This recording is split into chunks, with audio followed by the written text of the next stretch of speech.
So Robert Trachtenberg, When I Knew. Close There the we door. go. There we go.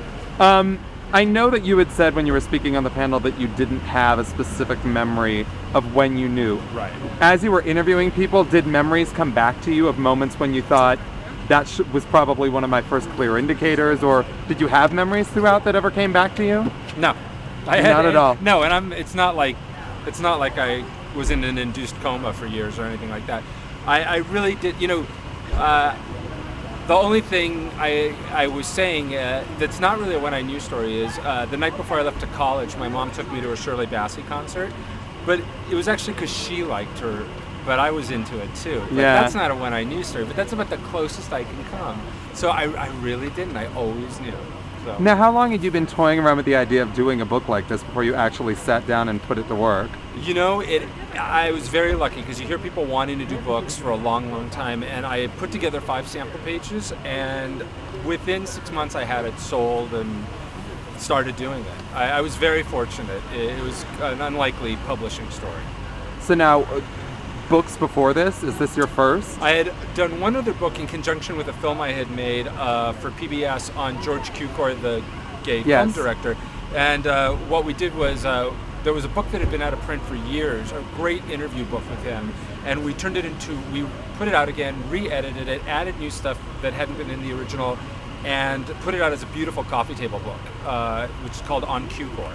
And it's a really great compliment to the movie. Yeah. Now, when you sat down and started to work on this, did you have any idea it would take on the form that it is today? No. I really, as with most projects I get myself involved in, I think it's going to be a fun little, it's almost equivalent of thinking it's going to be a weekend project. Mm-hmm. I'm like an idiot when it comes to things like this. And it turned into quite a project because the more I got into it, the more the editing and getting just the right mix of stories and the right balance of funny to poignant, one-liners to longer pieces, it became more and more important. So I had no idea what I was getting myself into. Now that the film is out and the booth is touring, the When I Knew booth, are you still pretty actively involved in it, or have you been able to take a step back? I took a step back from the moment they bought the rights, HBO bought the rights, and they had Randy and Fenton do it. And Randy and Fenton, as they had mentioned, were really nervous because they knew I was a filmmaker.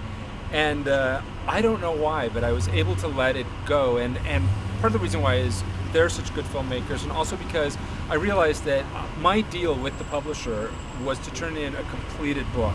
The only thing that we had a discussion on was the cover and the way the cover looked, because that's such a big selling tool, obviously.